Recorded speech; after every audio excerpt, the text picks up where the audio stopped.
The Rolex 24 at Daytona is the first major motorsports event of the calendar year, and over its last 60 years of running, it has produced incredible racing. So today, in the second episode of my brand new Great Races series, we are taking a look at the 2014 Rolex 24. This is the first race of the new IMSA Tudor United Sports Car Championship after the American Le Mans Series and Grand Am merged over the off-season. This led to a race record 67 car field. The race was marred by an hours-long red flag after Mimo Gidley was seriously injured after catching an unsighted GTLM Ferrari. His number 99 Bob Stallings Racing Corvette prototype rear-ended the Ferrari at over 170 miles an hour. Gidley has recently restarted his racing career driving in GT America and the IMSA Prototype Challenge series. With that out of the way, make sure to like the video, subscribe, and hit the bell so you don't miss any new uploads, and enjoy the highlights of the 2014 Rolex 24 at Daytona. Four Chevy-powered prototypes leads the field to green. Dixon looks at the inside for Ganassi Racing in that red, white, and blue 02 machine. First time into turn one, cold tires. It's a cold day. Be careful, boys.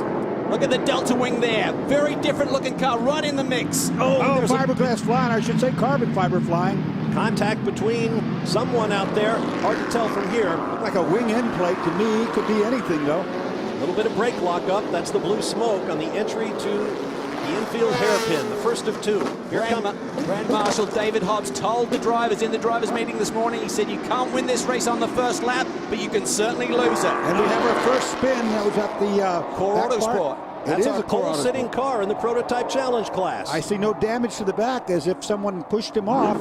In these hairpins, you do get a stack-up effect. It's so easy on cold tires to get a little nudge and lose traction and lose grip and do a quick spin. I was worried for him there. We had a bit of overnight rain. I thought it might be a little too mucky for him to be able to get out, but he's done it. And now he has a lot of work to do, does John Bennett. It's a good point you made there, Bob. It did rain all night. He could have got stuck. Watch up in front here. Off to the left. Locked up brakes. You see it right there. All right, there's just a funneling there. 3 into 2 doesn't go. Oh, he did get a little damage across the front splitter, possibly. That was our pole-sitting GTLM machine that was in the mix there as well. Yeah, a little damage on the right front corner on the splitter. Nothing that requires to come in, I don't believe. All day long, we're going to see traffic situations like this. We have 4 different classes of racing together on the same track at the same time. It is action, action, action. I don't see huge differences on the straightaway right here coming on the banking, but when what happened to the 50, it looks like they're having to attend to some breakage. Watching the back. Ooh, big lockup. Yeah, he may have torn down an oil line by tearing across the grass like that, or maybe something was adrift already, Dorsey. See it on board this time. You know, he could have got the bottom of a radiator. Ooh, I see a spin right there. I wonder if he tore a hose off when he had the off-course excursion, thus giving him drama around the rest of the racetrack, because that's a different corner to New York, climbing from his Audi R8 LMS after a heavy contact with the concrete wall just beyond pit out. But down in the turn 1 area, bit of an angle look at it here. Oh, he lost it on his own on the brake zone. Well, wow, I wonder if he had a... Sure, green flag. We are back underway. Prototypes to the fore. Tell you what, Alex Gurney was impressive in qualifying. He's even more impressive in my mind right now, the pace he's showing in race trim. They said they spent a lot of time working on the car for the longer runs, and it's showing right now. Second place car to the right of your screen is a local favorite, the Spirit of Daytona, currently driven by Richard Westbrook, and they were quick in virtually every session of the test that took place about 3 weeks ago. And they've been quick all weekend, but right now he's looking at Alex Gurney's taillights. But right now, Dorsey, I mean, you don't want to push too hard. If the balance isn't quite there, don't stretch the performance any further. Just settle in, keep the car towards the front of the pack. You saw Scott Dixon lock up the brakes on the 02 machine, coming into that hairpin as he was starting to put the pressure on Burt Frizzell, who's had a great start in the number 9 Action Express machine. Picking up the action in the GT Le Mans class, where we'll be looking for Jonathan Bomarito in the number 91 SRT Viper. There he is. So like you said, Calvin, you got to find your rhythm. You got to get a pace where you're not hurting the car. There, you're running these laps off without too much drama behind the wheel, if you will, because it's a long way to go. And if you feel like you're wearing yourself out, you're hitting the car as well. Let me correct myself. That's Mark Goosens in the 91. Bomarito is 2 cars ahead of him there to the left of your screen in the 93. See the lights. Bomarito has really impressed that SRT team, Dorsey, over the last couple of seasons. He got rough. Endurance event ever. They're really, really Tight there. The Corvette digs it in the corner. and they're going to rub a little bit right as they come off. That's Oliver Gavin and the Three of us, you, myself, and Tommy Kendall, all won with that team here at the 24. So that's amazing to have three of us here. They must be really good if we won. Yeah. battle in the GT Daytona class. Nissan had a bit of a problem. It's into turn one with too much speed, locks up rear brake, looks like the left rear tire, and takes a muscle milk car around the outside the long way. Important teams as well. Tremendous load on that organization. This is another prototype challenge battle. Teammates here, I think. I think this is Junqueira and Tagliani. They used to do battle in the Champ Car days. Now they're doing battle for the same team, Rocket Sports Racing and Paul Gentilosi's group, as they head down to turn one. You saw them drafting each other in the front straight. Look at this, three wide up on the bank now. There we go. They're the two SRT Vipers. Bomarito in the yellow and blazing car, and that's the Goose, the pole setter, going around the outside. The 007 is a GT Daytona car, one of a new broad-based effort by Aston Martin here in North America, in the hands of Kevin Buckler, whose Racers Group. A beautiful race car, so much technology. They really had to transfer technology from their production vehicles over to the race cars and vice versa. Look at this battle here. Bruni putting the heat on Tandy, almost trading paint. Maybe a bit of argy-bargy as they go down to the kink. Fastest corner on the course on the infield, lets him go. That left-hand kink. Ferrari, Porsche, and Corvette. That Porsche, by the way, for the first time ever, is a North America-only factory team. Porsche running 3 factory GT operations around the world. This one exclusively for the 2 cars for Dempsey Racing right there. You see the 28 in a little trouble here. Getting into the International Horseshoe a little too deep, locks up the fronts. I think he was trying to follow the same speed as one of the prototypes that has a lot more downforce, and just kind of suckered him in there. Made a little mistake, hopefully didn't. When you make that turn down into turn one, it goes to nothing. You're dead on the flat, so it's really easy to get to a turn down there. Let's have another look. Oh, he gets hammered from wow. behind. Wow. Yeah, he just got used up there. One of the Ferraris into the back. I think that was Rhoda maybe in the 49 who just misjudged the braking point completely and takes him out. Third car back on the approach. Oh, he gets sliding around. Heavy on the brakes. Couldn't make the turn. He got loose in, Calvin, and it snapped on him. Yeah, got loose in, and then he released the brakes, and he had the steering pointing to the right at that point and took him for a ride over there. Sure did. Lucky he didn't turn up into the wall there. It's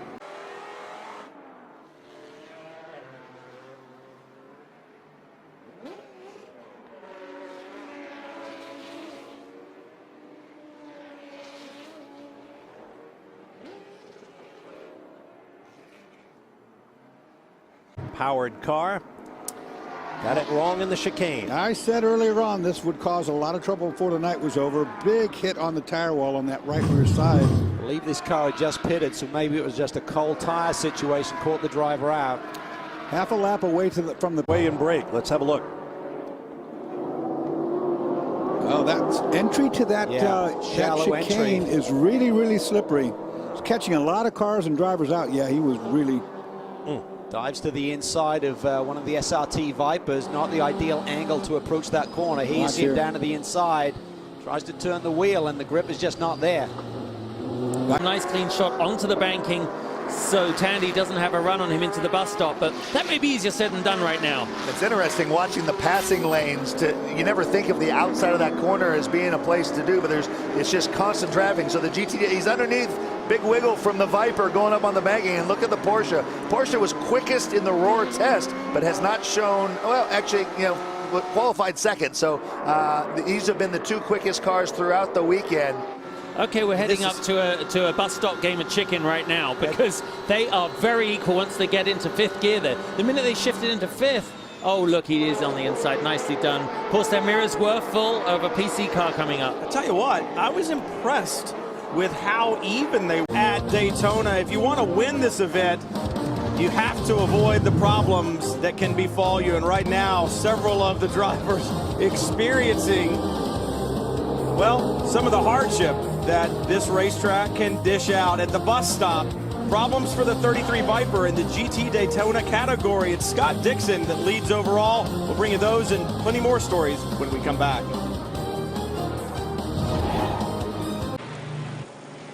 Oh, and a problem. Oh, my gosh!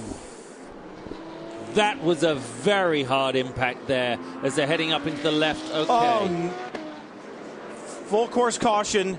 Huge impact between the 99, the Daytona prototype, and the 62, Memo the Gidley GTLM Ferrari. Memo Gidley behind the wheel of the 99. Great response from everybody here in terms of safety workers and flag marshals. Remember that Daytona does this better than anyone else. The debris field there, obviously we're looking into the sunset right with into the cloud. sun. And we had just seen the 62 running off pace. You said looking into the sun, perhaps Memo Gidley looking down or trying to look through the windscreen, just could not see the 62, could not judge the speed, and the impact was ferocious. I would say that is probably 100-mile-an-hour impact when he hit him, which is extraordinary. Remember, these cars, the safety cells, state-of-the-art technology they have there. But that is the toughest place. He let the car out probably to the left and was pulling back to the right and was looking straight in the sun. And that was as much a shock to the driver of 62 as it was for Memo. It's Matteo Malicelli in the 62 Ferrari, and the medical workers early on. Here is a look at what happened. First, Malicelli reported a loss of drive in his Risi Competizione Ferrari. He stopped by the side of the road, and then along came Memo Gidley, who was unsighted, and whammo. That was a tremendous impact, just scary to look at, and obviously tore the front end off the Red Dragon machine. Here we see another look at it. He's diving to the inside of that GT machine, obviously unaware that Malicelli was slow on the left-hand side of the racetrack. Just scary, scary pictures to look at. Two problems happening right there. He was tucked right up underneath the Ferrari. When he made his attempt to make the pass, he popped out right into the sunlight. There was no way he could have seen Malicelli. Red, and so you might have that 01 car maybe eyeballing that 6-hour thing. Lots of different strategies, but you'll notice some guys got their laps back. So any cars, look at this. Viper Porsche still at it, hammer and tong. Look at the Corvette go down the inside there. Remember, even at the front of the field right now, they're not up to temperature, and of course what they're doing is they're going to catch all different levels of traffic and drivers in this opening few laps. And you talk about guys on outlaps, it's the pro drivers who can get that outlap on cold tires, who can hang on a little bit better. And now they've got to work their way through some of these cars that the Pro-Am driver may now be in, and that's going to make it tricky going here for the first 4, 5, 6 laps until you get some temperature. And we talked about, obviously, our thoughts, and these guys' thoughts are with Memo Gidley and Malicelli, but if there's any thought of them taking it easy, you saw those guys split a slower car as they came under start-finish. They've got to put that out of mind and focus on the job at hand. So here you have Dominic Farnbacher with that factory Porsche right up underneath him. And underneath the front end of it, we were looking at Catherine Legg in the Delta Wing, here she is right now, going off, as a matter of fact, into the grass. It rained all last night. She crunkles her nose up a little bit. Just straight off and trying to extract him. Let's see if we can figure out what happened to him in the hairpin. Well, that was very, very early in the brake zone for the hairpin. Looks like a cold tire issue possibly. I don't know if the car won't restart. But anyway, he's been sitting there for a couple laps. He's tried several times to get out of that position to no avail, and so they finally did bring off the full course caution. That's not a safe place. But the DP car is much heavier, works the tire more, will probably get up to temperature quicker, Dorsey. Yeah, very good point, Calvin. You saw the Muscle Milk car had a jump. He actually, I thought, was going to try to make a run. The DP car, though, got the better top end on the straightaway. Young Alex Brundle behind the wheel of that Muscle Milk entry right now. His dad, Martin, is here this weekend to support his young son, who's Really making a good name for himself in sports car racing. Finished second in the World Endurance Championship last year. Oh, look at that. Close action there. Way out Nasty wide. car, way wide. Just Tony Kanaan. Yeah, got out in the dirty area. It's a real gray area out there. Marbles everywhere. This weekend. First, let's check out a close call between the 10 and the 02. That's the Wayne Taylor Racing Corvette. Yeah, traffic up ahead of them, and Tony wasn't giving Max any extra room there. Max had to get on the brakes. It's a very tricky braking area here. It's like a transition off the oval down onto the infield, and when you're on the brakes hard, you have to turn the steering wheel. Very easy to lose the rear end of the car, as you saw there. Max had some correction going on. I'd like to see what Max Angelelli likes to do in his spare time. Go to YouTube and look up Cloud Racer. Dives to the... Okay, here's our first replay. Oh, they got into the wall down there, but turn two. Hit the concrete. There's a second car. This car right here coming through the grass, which is one of the prototype cars, was into the side of him. A little bit further in this mess, we're going to see the 10 car, I think, appear. The backside, you see the debris spread. Got into the concrete wall protecting the pit exit. And all of those carbon fiber and glass and plastic shards are on the track. You know, that ride with Max Angelelli, see what he saw. See, a lot of these cars He's still coming unsighted. into it. He's coming into it right there. There he goes. Yeah, no, he didn't get hit in the back. I think he had to leap on the brake pedal and just looped it. I think what he said was, I hit the guy in the back. I think. Okay. On board with Max. Let's see if he hits this car. I think he does. Yeah, he did. See, he could have had no idea what was up there on the road ahead of him unless somebody yelled on his radio. Yeah, he said, I hit in the pit lane right there, almost lost it. Thought they were going to come back up the racetrack. I don't know what that was about. It's a prototype as well. That's the 9? No, that's the 31 Whelen car. Hopefully this track has been well and truly cleaned, because there was a massive incident obviously here with the GMG Audi. Brake smoke up ahead. Yeah, all these carbon shards are like razor blades out there on the racetrack. It's so easy to get a punctured tire. I didn't check to see how many cars pitted for at least a precautionary tire change. As Calvin pointed out earlier on, there is a limited number of sets of tires available. It varies from class to class. I think the number is 38 for the Briley Ford. He's used to riding up there by the wall. It's not going to bother him at all. To breathe the throttle there a little bit. There's a great run there. I think that's on board A, possibly for position there. Wow, that was for second look at the place. Ferrari. Yikes. Oh, bounding across the curbs. Around he goes. Good job by McMurray. I think he may have dodged a bullet there. Yeah, he kept calm, carried on.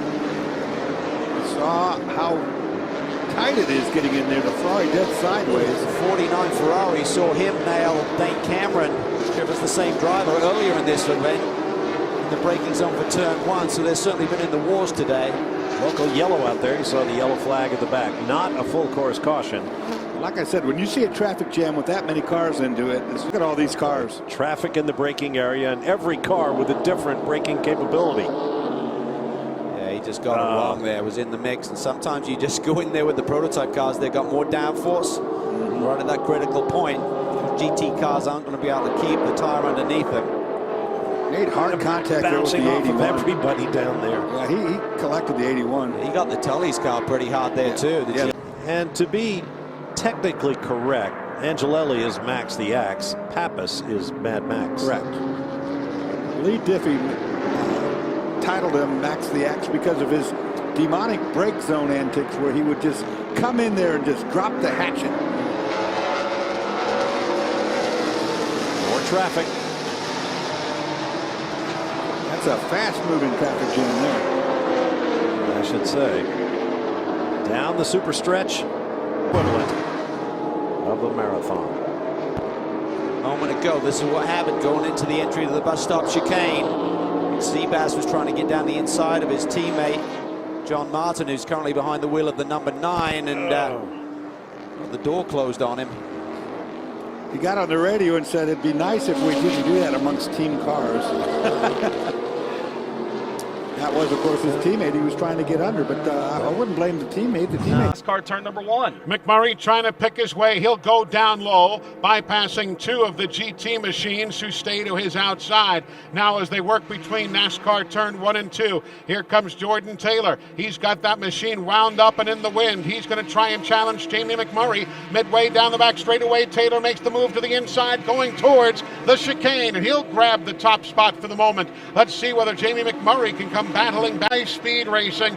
Jordan Taylor, Jamie McMurray is behind him by about 25 car lengths entering the Daytona infield. Jordan Taylor has taken off in that Corvette. It's the Ford EcoBoost powered Riley coming up behind him, though, with Jamie McMurray as he works his way through a couple of slower GT cars. McMurray bypasses them as they head towards the International Horseshoe. Just ahead of him, though, there's open real estate between McMurray and our leader, Jordan Taylor. They climb back up through the gears, heading towards the west part of the inside part of the race course, the west horseshoe. Now as they downshift, as they work their way into that turn, the right hand, the sweeper. Now as they come back off the corner, it is Jamie McMurray making up ground now on Jordan Taylor as they work their way on that final turn on the inside part of the race course, working their way back towards NASCAR turn number 1. It is Jordan Taylor there. Jamie McMurray continuing to make up ground. Taylor having to work his way around to the inside part of the race course here. Here goes Purcell now looking down towards the inside of McMurray. McMurray holding on to that spot. It's Purcell and Sebastian Bourdais. The Corvettes trying to chase down that Ford-powered Riley directly in front of them. They're back now single file working the inside part of NASCAR turn number 1. Now NASCAR turn number 2, hugging that yellow line. We'll see what the Corvettes can do on they stretch things out on the back straightaway. Here goes Frizzell. Frizzell looking down towards the inside of McMurray. He'll take over the position. Sebastian Bourdais trying to get in there, but McMurray closes the door in the bus stop. Great job there. Daytona, Jordan Taylor is our leader ahead of Sebastian Bourdais, Brian Frizzell, Jamie McMurray, A.J. Allmendinger. Your top 5 here, some 8 hours and 2 minutes in to the Rolex 24. Here comes Marino Franchitti now. He wants to grab a spot away from Richard Westbrook. They will do so as they bypass the start-finish line and head back in to the infield road course. So the positions continue to swap around here. It'll be Westbrook, then Franchitti, Sebastian 624 at Daytona. Why don't we give you a rundown now and let you know where your favorite driver is positioned at the 8-hour and 10-minute mark. In prototypes, which has been a very good battle today, Jordan Taylor, Sebastian Bourdais, 1.4 seconds is all that separates the two. Brian Frizzell running in 3rd, A.J. Allmendinger 4th, and Jamie McMurray is 5th. From Frizzell back to Allmendinger, 21.5 seconds. In PC, the Open Cockpit Prototype Challenge, you've got the... How about this? We've got some hard racing up front among the Daytona prototypes, but Kurt, there is a lot of traffic for them to negotiate as they head into the infield. The field begins working its way through the infield portion of the course right now, and here is the leader, Joao Barbosa. He's got his teammate right behind him in the form of Brian Frizzell, and then Scott Dixon, who rides along in the 3rd position. They begin lining up nose to tail. They all look down toward the inside lane around the bottom of the International Horseshoe curve, working their way now back toward the west end of the racetrack, where they will shortly spill back out onto NASCAR turns 1 and 2. Again, it is Joao Barbosa up front. Brian Frizzell rides 2nd, then Scott Dixon. Oz Negree has been knocking on the door quite a bit, trying to find room to make a move as they come back out of the infield and spill on to the main track in NASCAR 1.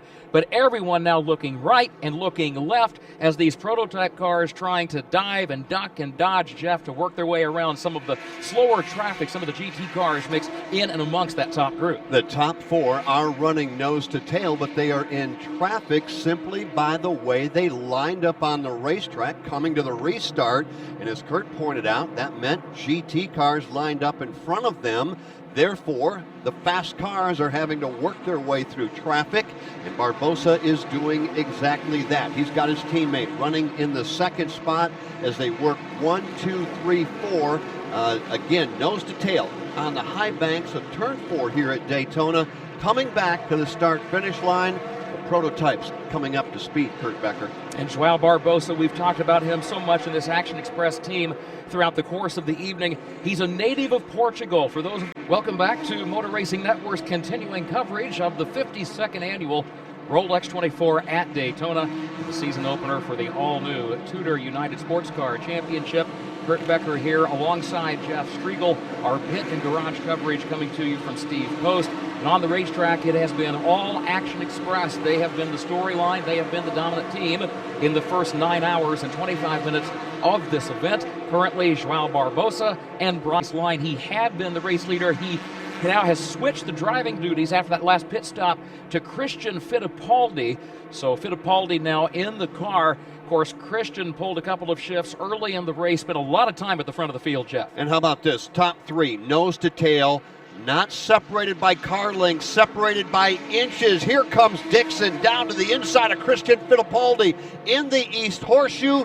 To not exit, but the problems with the Delta Wing car, and then also the problems for Scott Pruitt and his Ganassi Racing team. A lot of people thought that something other than a prototype could win this race. Well, if they're going to do that, they're going to have to run down Christian Fittipaldi, Scott Dixon, Bert Purcell. The green flag, green lights are back around the racetrack, and we are back underway.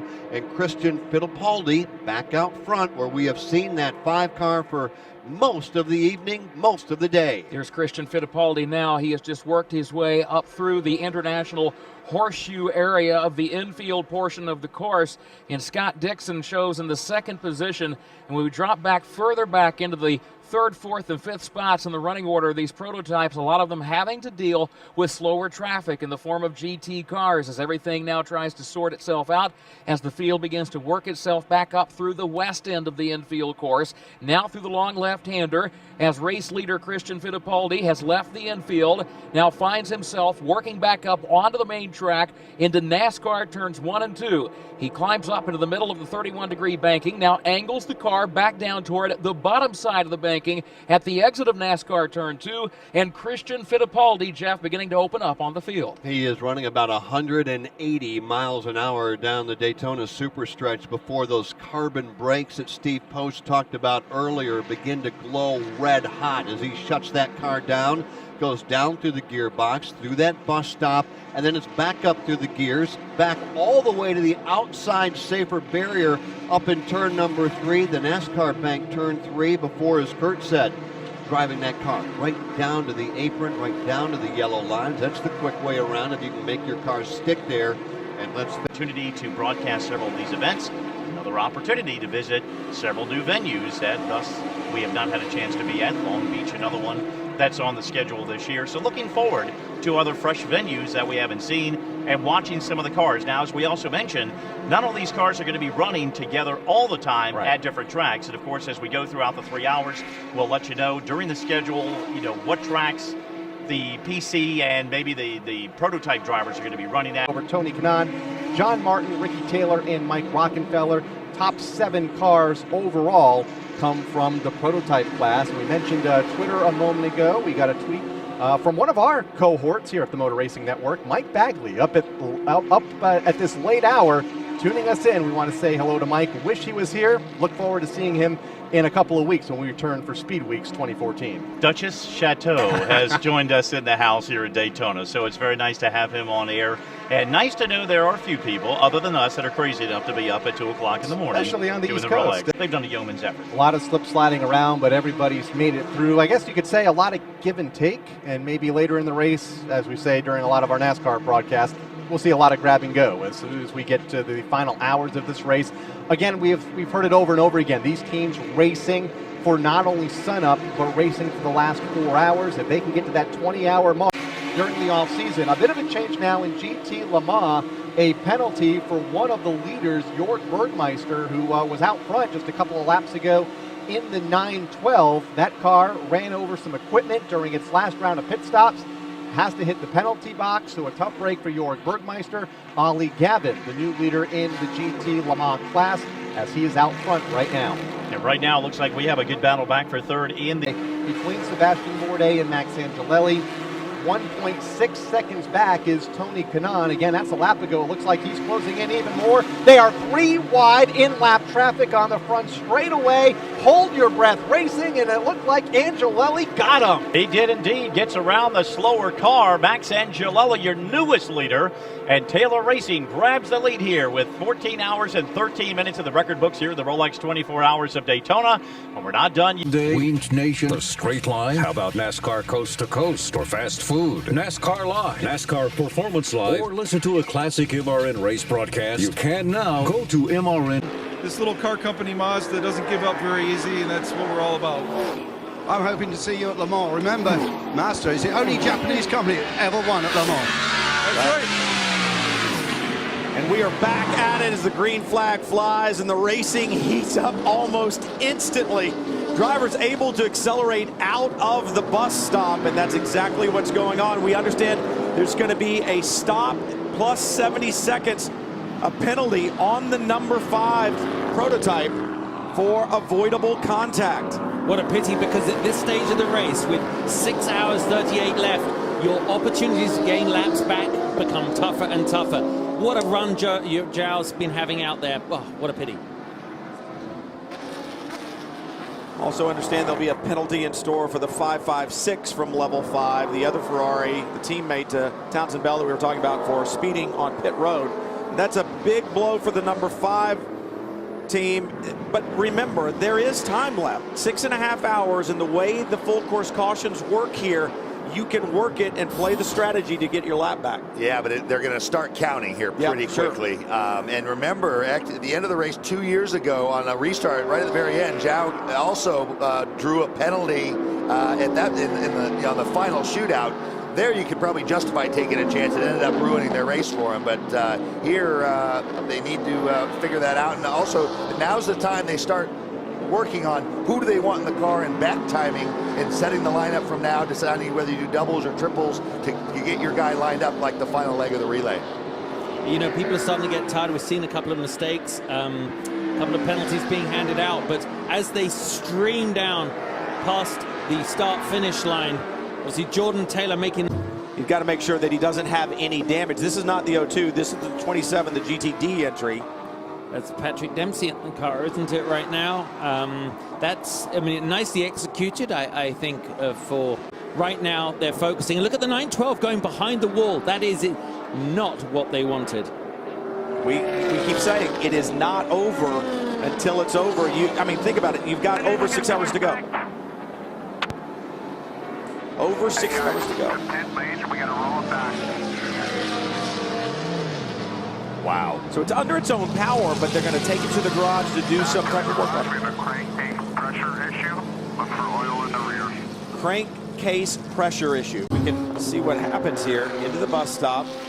GTLM BMW down inside, or GTD BMW down inside him. He got a little loose, and it's exactly what Tommy said earlier about Paul Dempsey having that thing. When you are being overtaken on the outside, you have to crank a bit more steering in, and it doesn't always work out. And of course, the BMW slid out a bit and just clipped the back. Avoidable contact unless they could confirm it. There you go. Down the inside. Now, see, he also got squeezed there. He got run out of room. You notice. Similar. Oh, one of the PC cars goes around. Doug Beelfield. Hang tight, you got a couple cars coming. Okay. Hang tight. Harmless spin. Kept it going. Just got on the throttle a little too hard. Exiting the track is easy. Entering can be tricky. Has got a lot of cars, hasn't it? The rear wing, the rear wing has come apart. Yeah, the dual element there has completely collapsed. He has been off the road before, so maybe damage that. Let's see how that cone got on there. Like this. That'll do it. Yep. Shortcut. See what happened there. I think he just got in there way too deep. Fortunately, the number 90 Spirit of Daytona car opened the door for him to go down there. So watch this. I mean, a GTD car shouldn't be out braking a prototype. No. Good awareness from the driver of the 90 car, Michael Valiente. Absolutely good read on that. I agree, Calvin. That would have been a spear if not. Watch this one. In case you're wondering whether the guys in the very fastest cars watch their mirrors, that's exactly what Michael Valiente did. Okay, it's the old Olay move. Come on through. Such a small sweet spot there for braking for that chicane. Let's see how that cone got on there. Like this. That'll do it. Yep. Shortcut. Not sure what happened there. I think he just got in there way too deep. Fortunately, the number 90 Spirit of Daytona car opened the door for him to go down there. So watch this. I mean, a GTD car shouldn't be out braking a prototype. No.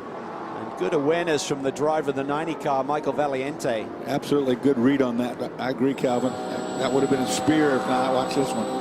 In case you're wondering whether the guys in the very fastest cars watch their mirrors, that's exactly what Michael Valiente did. Okay, it's the old Olay move. Come on through. Such a small sweet spot there for braking for that chicane. December, he certainly launched my career and to some extent enhanced yours. Well, he did. I mean, working with Fred was a bit of a challenge. And of course, his motivational speaking left a bit to be desired. He remembered the immortal word. Boy, it was a dramatic entry as well. Here's the off first, where he put grass all over the screen. Oh, he had to avoid this car. That's why he went off. You see the spin right in front of him. Oh, and he just misses the end of the Armco. He read that really, really good, though. He did. Threading a needle. Now here, man, if you're half a lap behind that, you're not going to make it happen. He's going to get a clip here. Oh, he got a touch. Got really quick. Which was his fault. I mean, you have to be able to go side by side through that section of the racetrack. He shouldn't have moved over on the line of the LMPC car.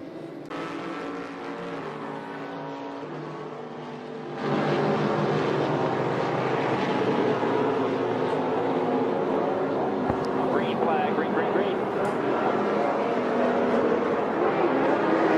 Back at Daytona for the Rolex 24 on the restart. A little bit of confusion there. You saw the 0-2 Tony Kanaan starting to dart around the 10 of Jordan Taylor. It was premature. He had to back off, and Taylor holds the lead, but barely. John Martin in the 9. Really, really impressive drive. That's how you win the Indy 500. And but he knew he was well alongside the pass before the green came out, and smartly backed up, gave the positions back. Ryan Till, Tommy Kendall, and Justin Bell back with you up top. And Chris Neville, Matt Yoakum still down on pit lane. And just over 3 hours to go, still longer than a typical sprint race in the Tudor United Sports Car Championship. So still a long way to go, and still opportunities to get a lap or two back if you need it with another full course caution. Jordan Taylor with a good jump out now in front of Martin, but I've been so impressed with Action Express, both the 5 and the 9 cars, but as Calvin and Dorsey and Bob talked about, shifting problems on both the Action Express cars, and here's a problem for, I believe it looks like the 47, the right rear seems to have some damage. That was the same car that we saw off at the chicane right before we left the air. Oh, he just got a little tag there from the Muscle Milk car, got him a little squirrely. And he goes out on the curb and just gets on the dirt and just spins him round. And he was lucky not to collect anyone else. I was just about to say, which is probably why I shouldn't. There in the middle of the chicane. And they're going to have to clear that, Brian. There's no way, somebody's going to clear it. Or the fastest runner, Usain Bolt, might be working the bus stop today. Maybe he could clear it, but this is not. What a, oh, look, it was coming unwound there, Tommy. It was on the way in. It just remember, we talked about, I think we're going to see the debris caution, which is new for this year, which is if you've recently gone back to green or there's debris, there will be no wave arounds. Talk about that Ford EcoBoost, the twin-turbo V6, just doesn't seem to have enough to get by him down at the end of the straightaway. It'd have to happen under brakes. He dove in there pretty deep. You see the car moving around, but there's not much chance in that far. I mean, you've got to hand it to Jordan. He goes off like a scalded cat on these restarts, as he's entitled to, by the way. As he doesn't have to wait for anybody. That was something we saw from him all last year, was the ability to really build a gap right away, and that's really important. Let's check in with Matt in the pits on the 10. Now, a few moments ago when we interviewed Wayne Taylor about the fuel situation on the 10, he told you that it was somewhat close. Now, before the restart on that last caution, Brian, his team told young Taylor, we're not asking too much of you. We want you to go out and get a big lead. And then we want you to try to save fuel, too. Combo platter for the 10 machine. How about that? Don't you? Don't you love that as a driver? Go really fast, but don't use any fuel doing it. Yeah.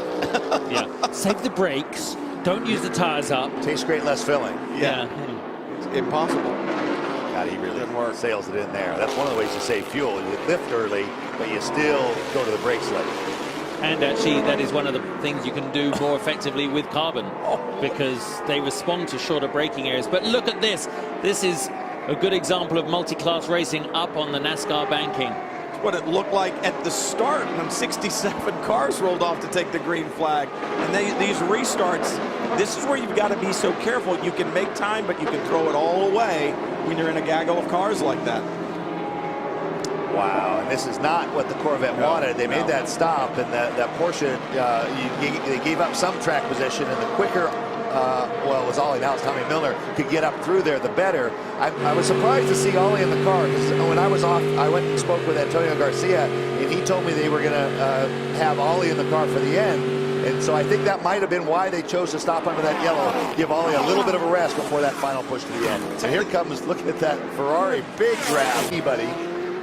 And look at what he's doing here. He's just so mild-mannered, but the guy can wheel. Great driving there by both of them. He put himself on the inside of turn 6. It's a good place to go by, but you've got to control your car speed and not getting the car too sideways on the exit.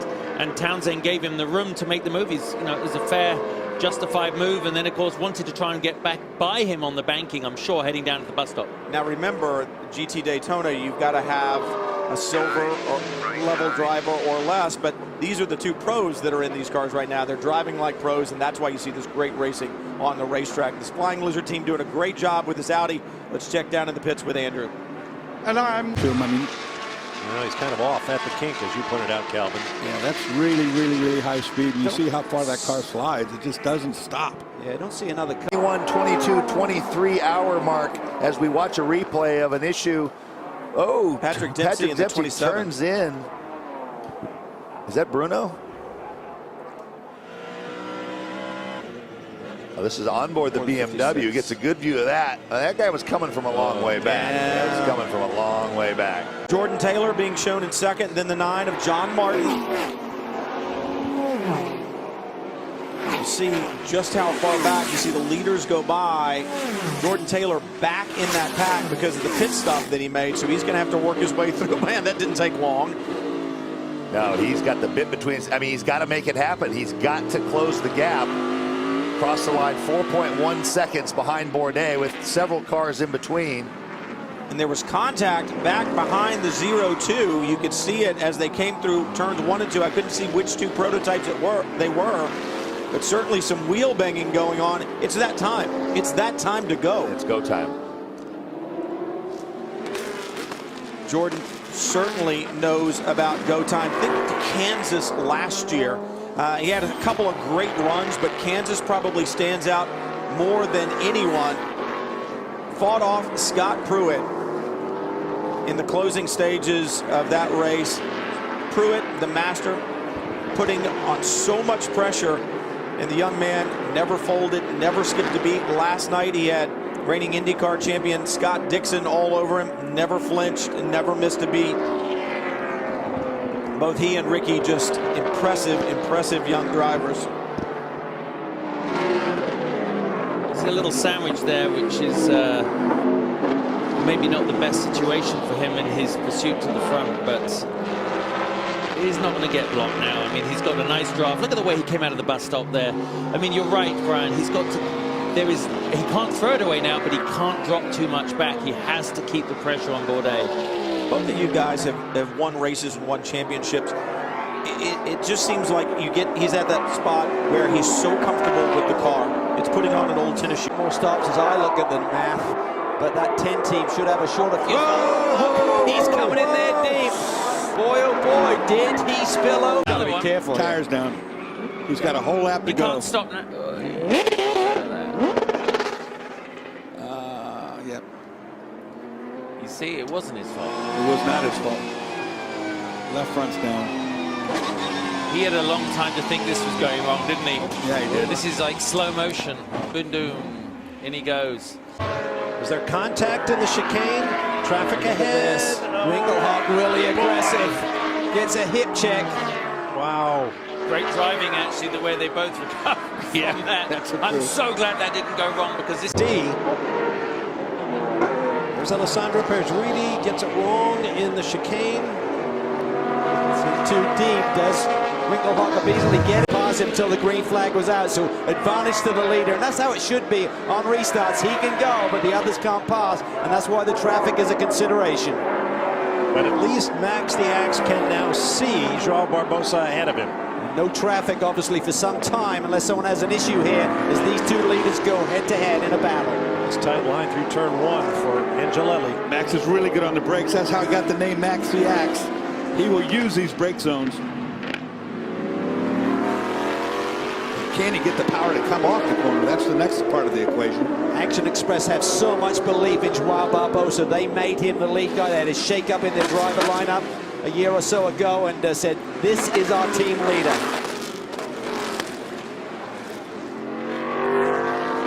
Settling in. Which car's going to come to life first?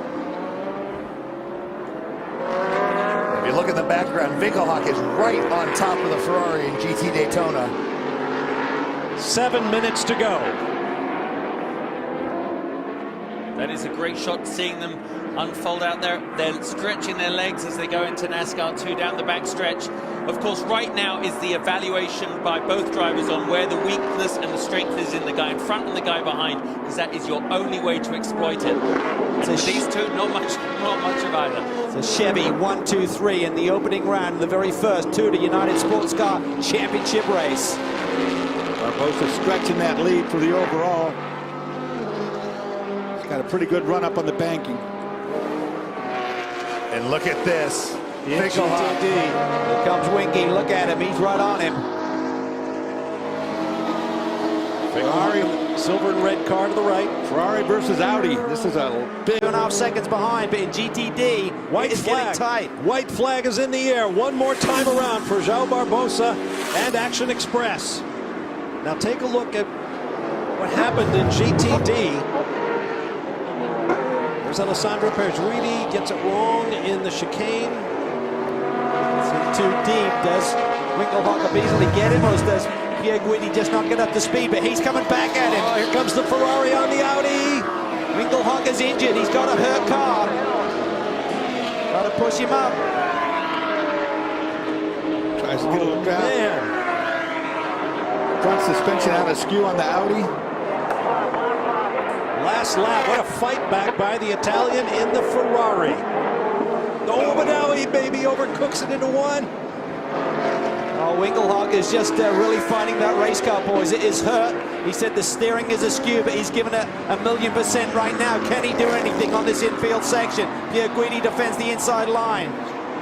Trying for the up and under there, Calvin, which of course is very difficult to do. And they are literally Side by side we go through the kink race. Here comes the kink, high-speed left-hander. Is the Audi going to survive the outside move? No! He's off! Did he get shoved off? He didn't leave him any room, that's for sure. And nor should he have done, Dorsey. No, he shouldn't have. That was racing. And I don't think they touched. I just think he did what he had to do. It's a brave move, but it's going to be tough to pull off. Meanwhile, through NASCAR 3 and 4, for the final time, it will be close. Not the closest ever, but still a tremendous run to the finish for the top two cars. And Joao Barbosa will take Action Express to victory lane in the Rolex 24 for the second time since 2010. Christian Fittipaldi leading the celebrations. Wow. What a motor race. That was fantastic. Here we go. Ferrari, can they bring it home? He's doing donuts in turn one, and the race isn't over for these guys. That's right. Be careful. Oh, man, what a last couple of laps in the GT Daytona class. Alessandro Perjuidi, what a joy for an Italian driver in a Ferrari, winning one of the world's classic battles. First victory in any class for Ferrari at Daytona since 1998. Congratulations to Level 5. Look how close it was. GTLM battle comes to the line and Porsche wins. What a debut for the North American Factory Porsche team in their very first race. And congratulations also to Core Autosport, who are fielding that car for by SAC.